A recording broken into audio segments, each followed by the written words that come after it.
What do we know about Northwestern? Are they a threat to knock USC out of their playoff contention?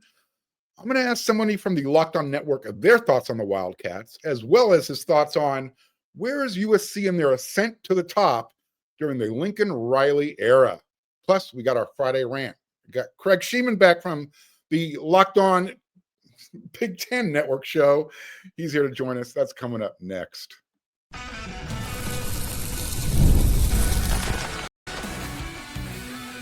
You are Locked On USC, your daily podcast on the USC Trojans, part of the Locked On Podcast Network, your team every day. Fight on, everyone. I'm your host, Mark Colkin, and thank you for making Locked On USC. It's part of the Locked On Network, your first listen every day. I've also got Craig Shemon from the Locked On Big Ten show. He's joining us today. So whether you're watching this show on YouTube, wherever you want to download this podcast, you can do it, and it's going to be free, and this show's going to appreciate your support. All right, so welcome back to another episode of Locked On USC, Craig. Brought you in. I wanted to find out from somebody other than myself, who is Northwestern? What are they all about? So whatever there is to know, you and I, we're going to flesh it out. We'll figure out, where USC, how they're going to do in this game. So I guess my first question, Craig, what can Northwestern do to upset USC this Friday night? Are they capable of doing that? Well, first of all, I wish I could start out my podcast with a cool slogan like "Fight On," like USC has. But when I got all 18 teams, I just come on, and I like that. That's very cool. Northwestern's greatest success will be running the football if they can do it, and teams have run the football against USC before. So I would start and begin with that. They're down to their depth chart a little bit here because they started off this summer where David Braun was going to have I forget the kid's name, Jack Lausch. Jack Lausch was going to be the starting quarterback, but he said in the summertime, he says, I'm going to play baseball. I'm going to concentrate on baseball as a two-sport star. So then they went to Preston Stone, and you may remember Tulane just rocked him week one. He threw 3 interceptions, but actually he may quietly be one of the most improved players in the Big Ten this year at quarterback. He has steadied the ship. He's not bad. But then at running back, they lost their running back, Cam Porter, to injury. But Caleb Komalafi, he's pretty steady.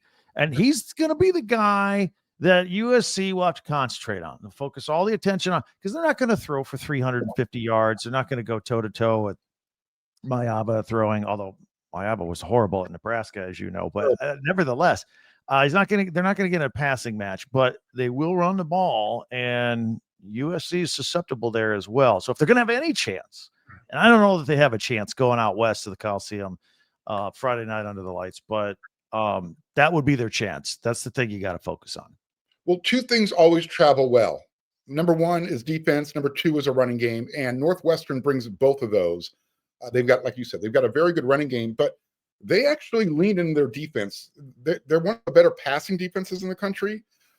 And I think they're physical enough up front on the defensive side as well. I mean, remember, going into the beginning of the season, these guys were supposed to contend with Purdue and UCLA, to be for that bottom feeder trophy. Right now, they're 1 game away from being bowl eligible. Right. So, you tip your hat to David Braun, what he's done. We were talking about the defense here. Can they stop USC's pass defense? I mean, they have one of the better ones. Is it their scheme? It's definitely not a matter of, they've got the players to do it. Is it how they align themselves, how they line up, how they scheme it out?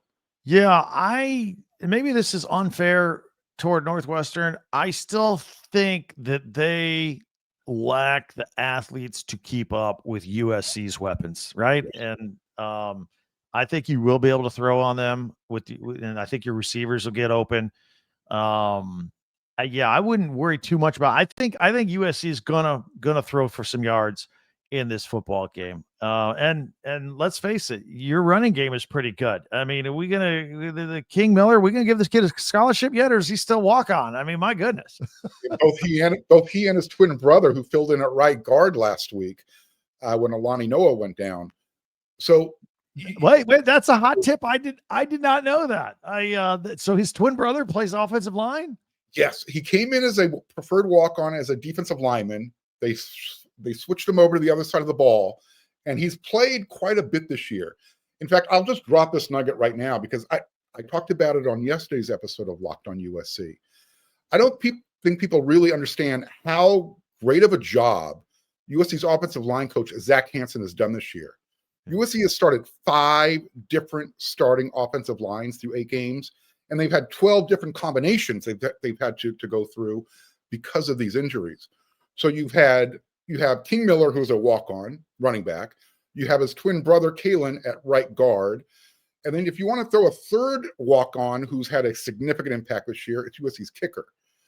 So yes, USC's offensive line with Zach Hansen controlling the switches, they've done a great job considering everything that's come into play. That is remarkable. When you start mixing and matching pieces, almost is always a recipe for failure and disaster because it's just such a hard. It's not one position; it's 5 positions, and it takes time.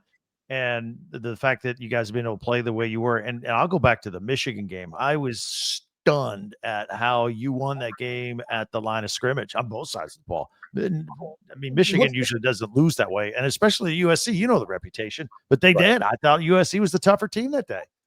I don't know which was more stunning, the way they played against Michigan or the way they showed up against Notre Dame a week later, because it was literally the complete opposite.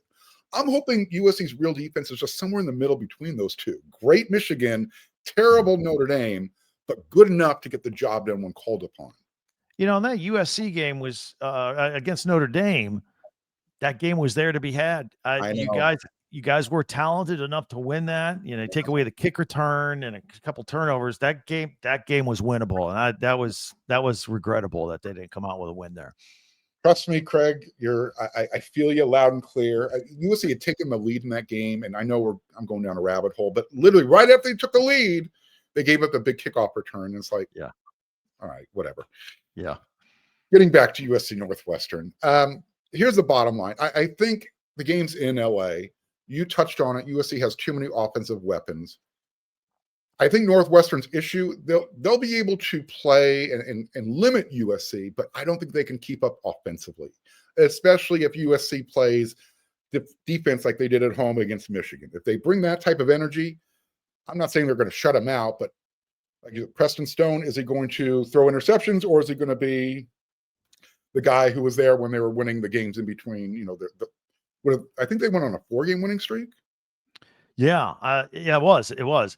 And I think right there, if this game starts to be kind of high scoring, I think it's going to be USC in the second half doing the high scoring. If it's a low scoring game, then Northwestern's going to have a chance to do some crazy stuff, maybe.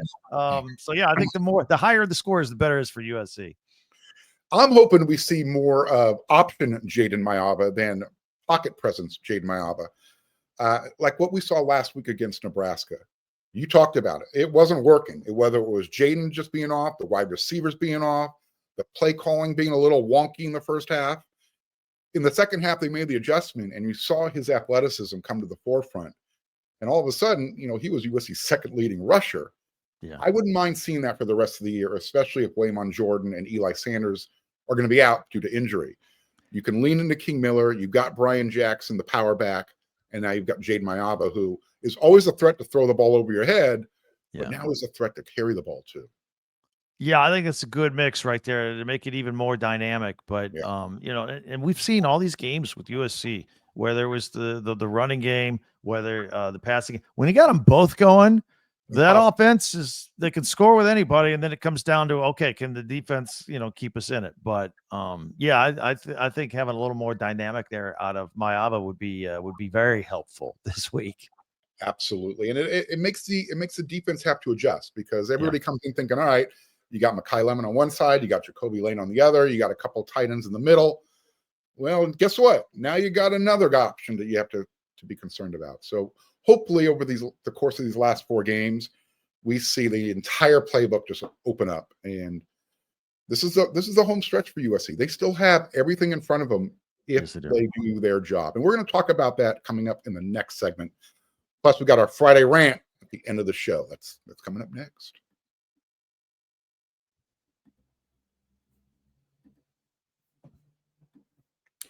It's almost the weekend, which means it's time to look back and crown this week's MVP on Who Delivered, powered by DoorDash. Just like you can win every Saturday with DoorDash Streaks, saving money every time you order, these players delivered when it mattered most. USC's win over Nebraska last weekend was delivered, partially at least, by 3 walk-ons. You had King Miller at running back. You had his twin brother, Kalon, at right guard. And kicker Ryan Sierra, as he said, he just delivers, and he doesn't celebrate because that's what delivery people do. They just do their job, and they don't celebrate it. Just like DoorDash delivers your Saturdays with DoorDash Streaks, you save every Saturday you order. You can stack it up all season long. You can save up to $250, including $100 in DoorDash credits. So order this Saturday. Keep the streak alive. Fuel your game day only with DoorDash. Terms apply, and this promo period is going to run out November 18th.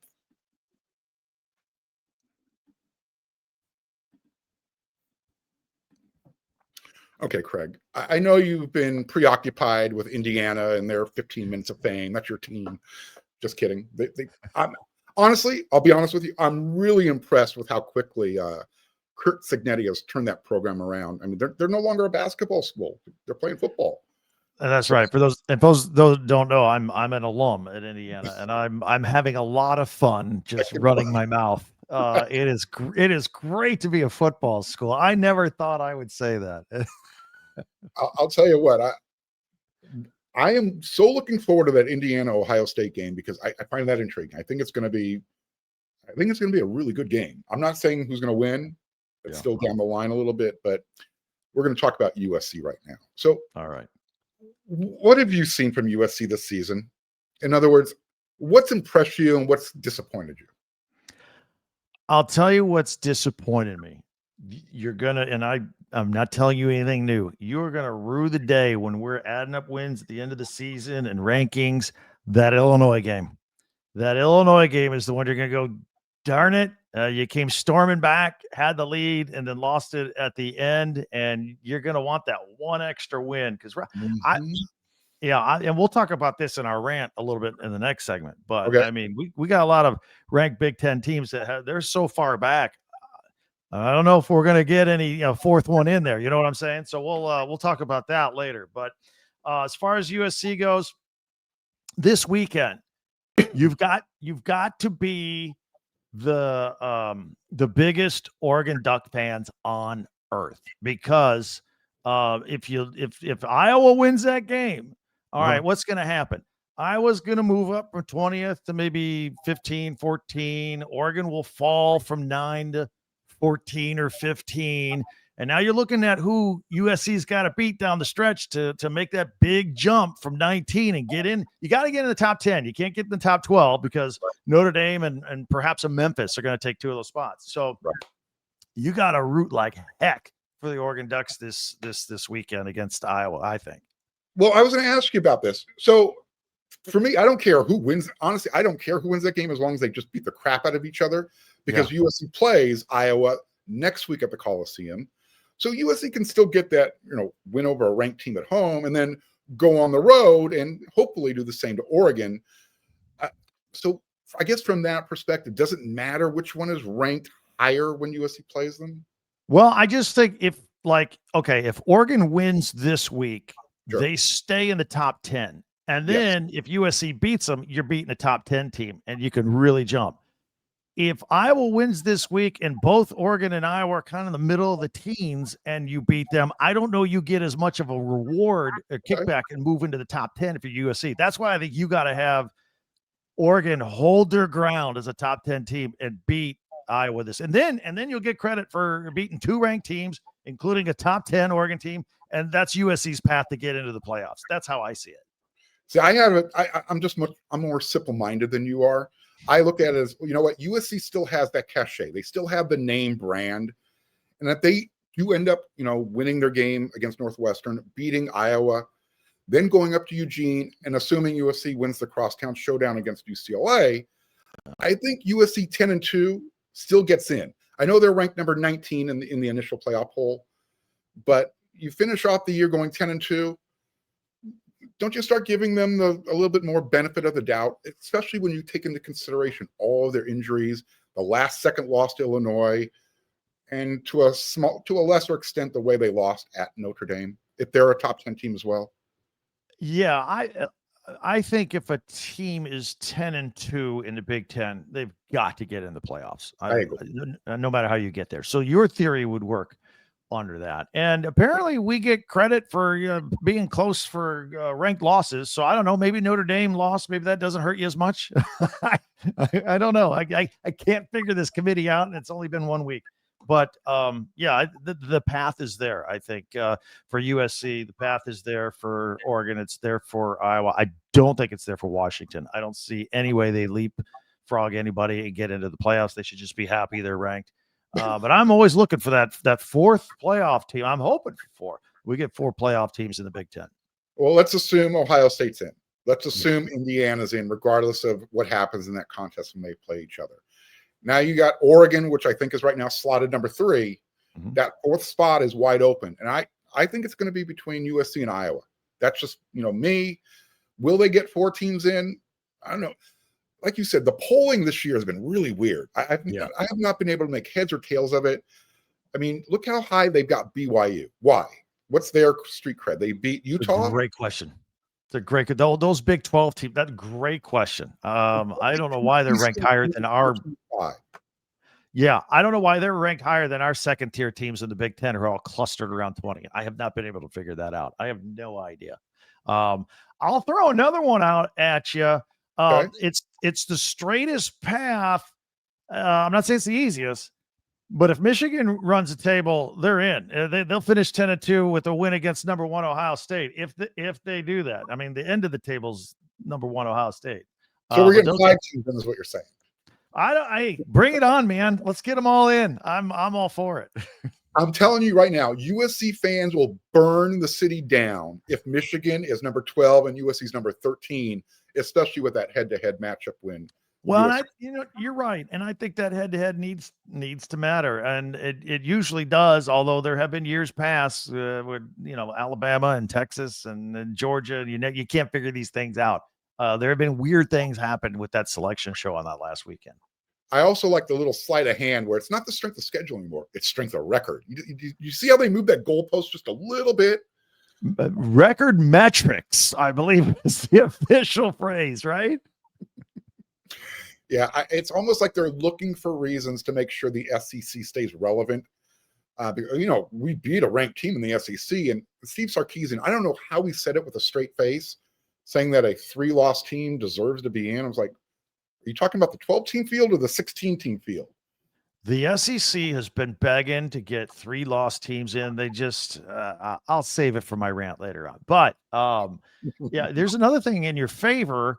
Another one of their criteria, the eyeball test. How many times did they mention that? So I guess if USC looks good and they're throwing for 400 yards and putting up 45 points and they win out, hey, you're in, man.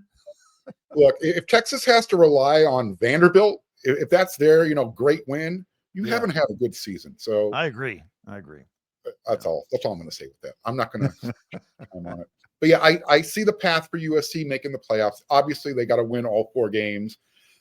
I understand your point about Oregon should stay higher ranked than Iowa. To me, if Iowa can beat Oregon, now I'm going to be concerned what happens next week because I know Iowa's bringing the defense. I just need to be. I have to be hopeful that USC can score against them before they go on the road up to Eugene. Well, that Iowa team, they're scary. First of all, I'm glad they're ranked because I was appalled that the AP has not ranked them yet this year. And look, you can say they don't have any ranked wins. They give Indiana fits.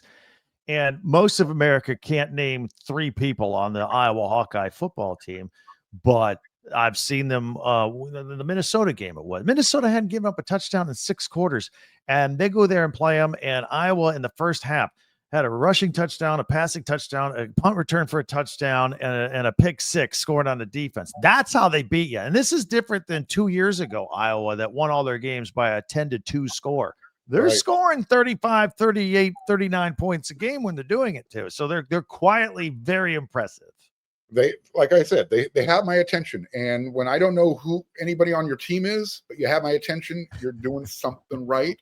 Yep. So yeah, first I'm going to worry about Northwestern. Let's get past this little speed bump, and then things get really serious. You got Iowa, Oregon, and then that school out west we call UCLA. Yeah, I agree. All right, we got one more segment to go. It's a Friday rant segment. I'm sure you got something you need to get off your chest. That's coming up next.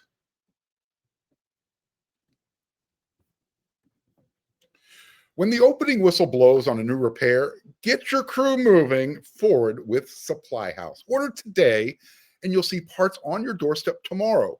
With over 280,000 plumbing, HVAC, and electrical items to choose from, including from the most trusted brands in the business. Their real-time inventory and honest lead times keep you from punting projects, while their industry-leading customer service will always have your blind side. So if you need parts fast for a project, SupplyHouse has next-day delivery, and that is a total game changer. Plus, their Trademaster perks like priority shipping and dedicated support make the whole process just that much smoother. Join the free Trademasters program today, and you're going to score serious perks like priority shipping, lower prices, and a dedicated support line. Visit supplyhouse.com to sign up for free and use your promo code SHCollege5, and you're going to get 5% off your first order. That's supplyhouse.com. Real people, real service. All right, Craig. So every Friday, I like to close out the week with a little vent. Got something on my chest. I got to get it out there. Something that's been grinding my gears. So I call it a Friday rant. Something that, again, I just need to let everybody know if I'm upset, you're going to be upset with me, at least for a few minutes. You're the guest, so you get to go first. Is there anything that just makes you want to punch a wall right now?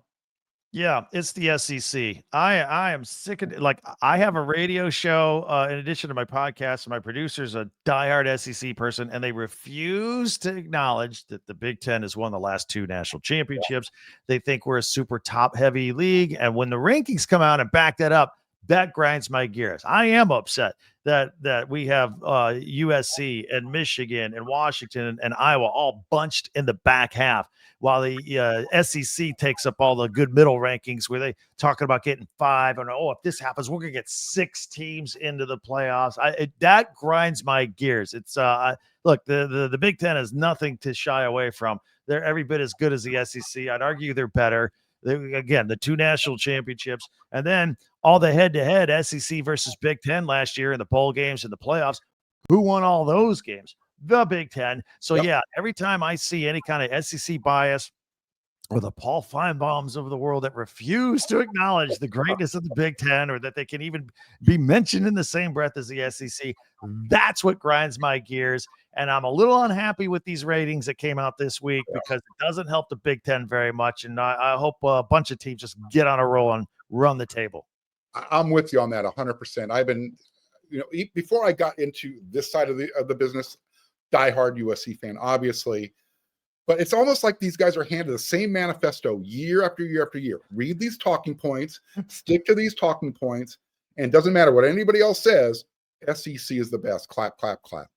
Yeah. And it's just year in, year out, wash, rinse, repeat. It's the same thing. Look, they've taken it to another level. Steve Sarkisian. Well, 3-loss team from the SEC. Yeah, they should get consideration.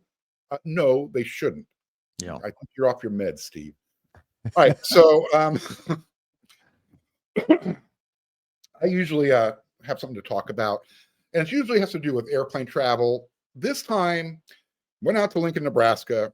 Me and Eric McKinney from wearesc.com and Alan Zhao, who is one of our photographers. We were in Omaha. We're on our way to Lincoln. Got the Hertz rental car, cruising along. I'm in the back seat. I'm staring at the beautiful colors along the highway, the reds, the greens, the yellows. All of a sudden, my head smacks the top of the roof of the car. I feel this boom thump. There's nobody on the freeway, Craig. Yeah. I mean, 3-lane highway, Interstate 80. We're in the middle lane. Out of nowhere it had to have been at least an 85, 90-pound coyote. Woo. Well, yeah. So the fender is now hanging off the car. We drive a couple of miles. We pull up into this McDonald's parking lot.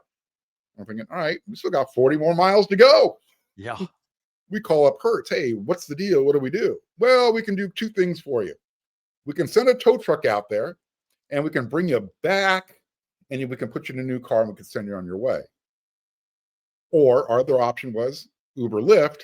We need to get to Lincoln, Nebraska. Yeah. I'm thinking, well, why can't you just drive another car out to us so we can go on our way?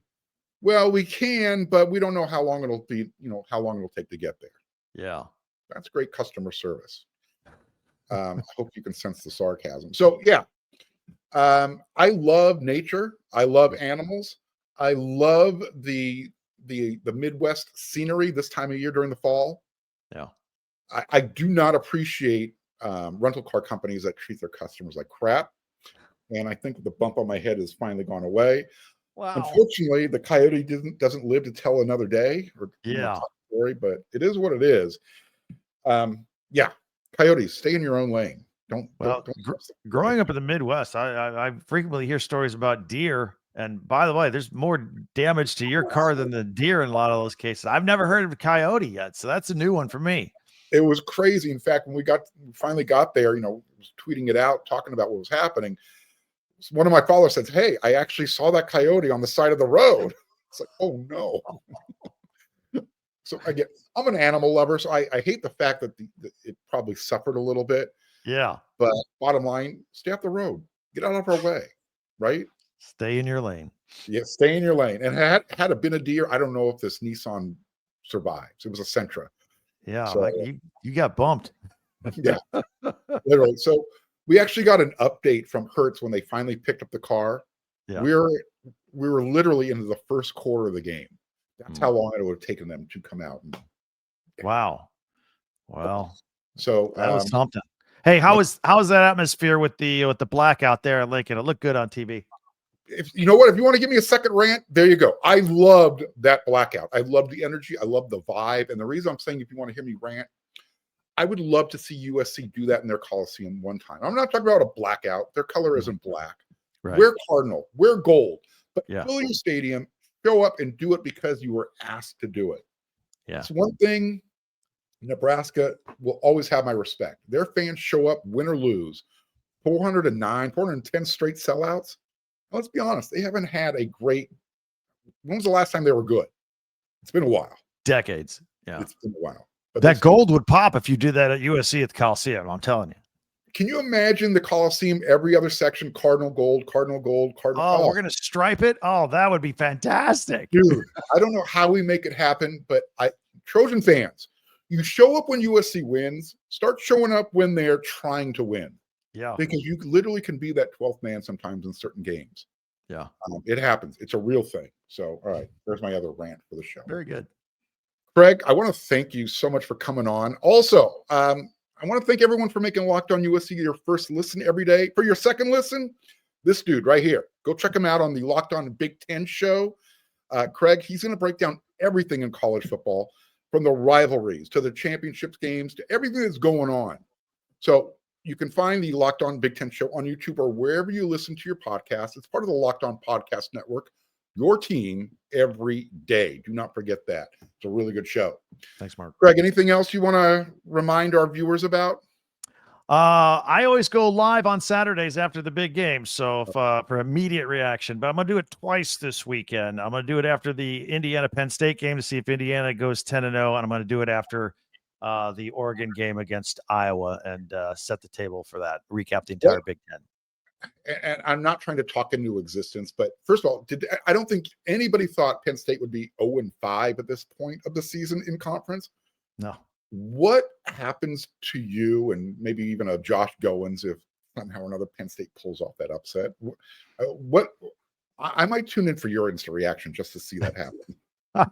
It would be mind blowing, and believe me, I am doom and gloom. I'm always worried about stuff, so I never take anything for granted ever. I'm like I said, I don't see it happening. I think Penn State packed it in, especially after UCLA beat them. They're like, "Oh man, what's up with this team?" I'm looking forward to that Indiana-Ohio State game, even more so than the Ohio State-Michigan game. So that tells you Wow. How All right. bad that is. Let's do it. Let's do it. Good luck to you, Craig. Thank you again for doing this. Hopefully we'll be able to do it again, especially USC's on the precipice of making the playoffs. So yes. until then, Thanks, Mark. everyone, you know what to do.